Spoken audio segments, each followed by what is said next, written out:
தாய் தமிழ் உறவுகளுக்கு வணக்கம். திமுக அமைச்சர் பொதுமக்களால் விரட்டியடிக்கப்பட்டார். திமுக அமைச்சர் பொதுமக்களால் விரட்டியடிக்கப்பட்டார் என்ற தலைப்பில் இந்த காணொளியை நாம் காண்கிறோம். 2026 தமிழக சட்டசபை தேர்தல் சூடுபிடிக்க ஆரம்பித்துள்ளது. திமுக வேட்பாளர்கள் 3 பேருக்கு சீட்டு வழங்கப்படவில்லை.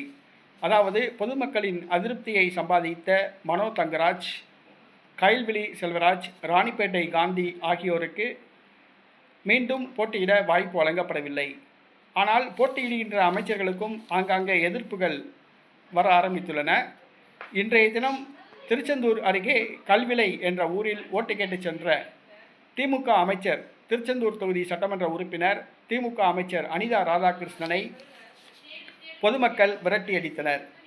திமுகவினரை பொதுமக்கள் சட்டையை பிடித்து கேள்வி கேட்டனர். பொதுமக்கள் அமைச்சரையும் திமுகவினரையும் சுற்றி வளைத்து சராமரியாக கேள்வி கேட்டனர். அவர்களுடைய கேள்விக்கு பதிலளிக்க முடியாததால் திணறினார் அமைச்சர். பின்பு பொதுமக்களால் திமுகவினரும் திமுக அமைச்சரும் விரட்டியடிக்கப்பட்டார்.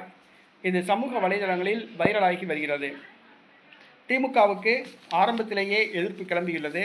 இன்னும் பிரச்சாரமே ஆரம்பிக்கவில்லை. அதற்குள் திமுக அமைச்சர் விரட்டியடிக்கப்பட்டுள்ளார்.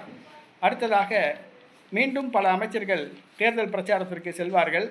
அடுத்து எந்தெந்த அமைச்சர்கள் அவரவர் தொகுதியில் பொதுமக்களின் எதிர்ப்பை சம்பாதிக்கப் போகிறார்கள் என்பது தெரியவில்லை.